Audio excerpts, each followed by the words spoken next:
ಚಿಕ್ಕಬಳ್ಳಾಪುರ ನಗರದ ಕಂದವಾರ ಬಾಗಿಲಿನಲ್ಲಿರುವ ಶ್ರೀ ಲಕ್ಷ್ಮೀ ವೆಂಕಟೇಶ್ವರ ಸ್ವಾಮಿ ದೇಗುಲದಲ್ಲಿ 2ನೇ ಶ್ರಾವಣ ಶನಿವಾರದ ಪ್ರಯುಕ್ತ ಬೆಳಗ್ಗೆಯಿಂದಲೇ ವಿಶೇಷ ಪೂಜಾ ಕೈಂಕರ್ಯಗಳು ನೆರವೇರಿದವು. ಕಣ್ಮನ ಸೆಳೆಯುವ ಮುತ್ತಿನ ಅಲಂಕಾರದೊಂದಿಗೆ ಸ್ವಾಮಿ ಭಕ್ತರಿಗೆ ದರ್ಶನ ನೀಡಿದರು. ದೇವರ ದರ್ಶನ ಪಡೆಯಲು ಬೆಳಗ್ಗೆಯಿಂದಲೇ ಭಕ್ತರು ದೇಗುಲದ ಮುಂದೆ ಸಾಲುಗಟ್ಟಿ ನಿಂತಿದ್ದರು.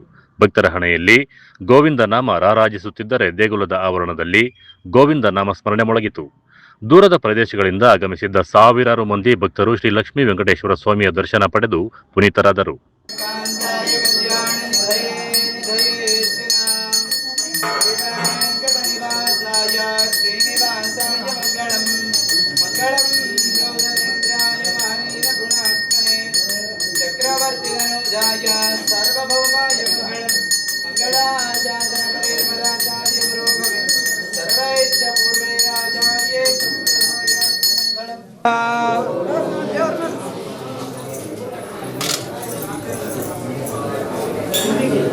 ಒಬ್ರು ಬನ್ನಿ ಇಲ್ಲಿ.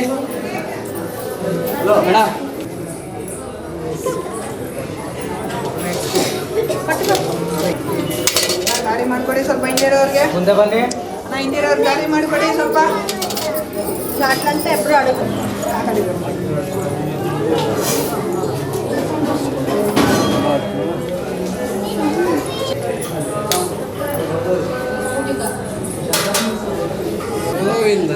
ಬನ್ನಿ ಮುಂದೆ ಬನ್ನಿ. ಮುಂದೆ ಬನ್ನಿ. ಮುಂದೆ ಬನ್ನಿ.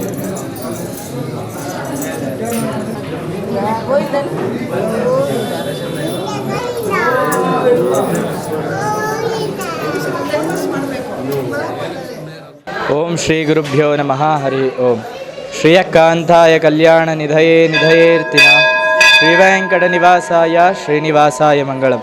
ಇಂದು ಶ್ರಾವಣ ಶನಿವಾರ ಪ್ರಯುಕ್ತ 2ನೇ ಶ್ರಾವಣ ಶನಿವಾರ ಸ್ವಾಮಿಯವರಿಗೆ ವಿಶೇಷವಾಗಿ ಮುತ್ತಿನ ಅಲಂಕಾರ ಹಾಗೂ ಬೆಳಗ್ಗೆ 6 ಗಂಟೆಗೆ ಅಭಿಷೇಕ ಆಗಿದೆ. ಮತ್ತು 7 ಗಂಟೆಗೆ ಅಭಿಷೇಕ ಮಹಾಮಂಗಳಾರತಿ ಆಗಿದೆ. ಮತ್ತು 9ಕ್ಕೆ 12, 3, 6 ಗಂಟೆ ಈ 4 ಗಂಟೆಗಳ ಕಾಲದಲ್ಲಿ ಸ್ವಾಮಿಯವರಿಗೆ ಪಂಚಕಾಲ ಆರಾಧನೆ ಅಂತ ನಡೆಯುತ್ತೆ. ಪಂಚಕಾಲ ಆರತಿಗಳು ನಡೆಯುತ್ತೆ. ಹಾಗೆ ಈ ರಾತ್ರಿ 9:30, 10 ಗಂಟೆ ಸಮಯಕ್ಕೆ ಸ್ವಾಮಿಗೆ ಶಯನೋತ್ಸವವನ್ನು ಮಾಡಿ ಸ್ವಾಮಿಯನ್ನು ಏಕಾಂತ ಸೇವೆ ಮಾಡಿ ಮಲಗಿಸ್ತೀವಿ. ನಂತರ ಈ ಬರುವ 3ನೇ ಶನಿವಾರ ಹಾಗೂ 4ನೇ ಶನಿವಾರ ಸ್ವಾಮಿಯವರಿಗೆ ವಿಶೇಷವಾದಂಥ ಹೂವಿನ ಅಲಂಕಾರಗಳೆಲ್ಲ ಇರುತ್ತೆ. ಭಕ್ತಾದಿಗಳು ದೇವಾಲಯಕ್ಕೆ ಬಂದು ದೇವರ ಕೃಪೆಗೆ ಪಾತ್ರರಾಗಬೇಕೆಂದು ವಿನಂತಿ.